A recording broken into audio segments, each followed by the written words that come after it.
حضرت عثمان بن عفان رضی اللہ تعالیٰ عنہ نے حمران سے پانی کا برتن مانگا اور اسے لے کر پہلے اپنی ہتھیلیوں پر 3 مرتبہ پانی ڈالا، پھر انہیں دھویا۔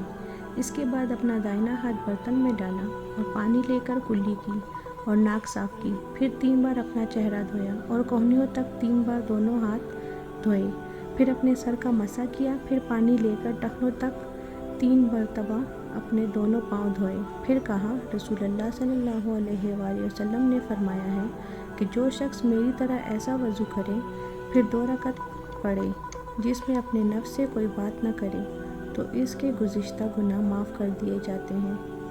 صحیح بخاری حدیث نمبر 159۔ رسول اللہ صلی اللہ علیہ وآلہ وسلم فرماتے تھے کہ جب بھی کوئی شخص اچھی طرح وضو کرتا ہے اور خلوص کے ساتھ نماز پڑھتا ہے تو اس کے ایک نماز سے دوسری نماز کے پڑھنے تک کے گناہ معاف کر دیے جاتے ہیں۔ صحیح البخاری حدیث نمبر 160۔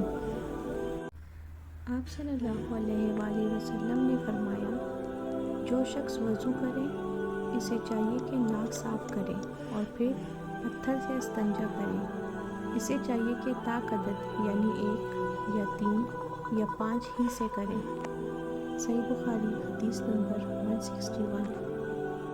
رسول اللہ صلی اللہ علیہ وآلہ وسلم نے فرمایا کہ جب تم میں سے کوئی وضو کرے تو اسے چاہیے کہ اپنی ناک میں پانی دے، پھر اسے صاف کرے، اور جو شخص پتھروں سے استنجا کرے اسے چاہیے کہ بے جوڑ یعنی 1 یا 3 سے استنجا کرے، اور جب تم میں سے کوئی سو کر اٹھے تو وضو کے پانی میں ہاتھ ڈالنے سے پہلے اسے دھو لے، کیونکہ تم میں سے یہ کوئی نہیں جانتا کہ رات کو اس کا ہاتھ کہاں رہا ہے۔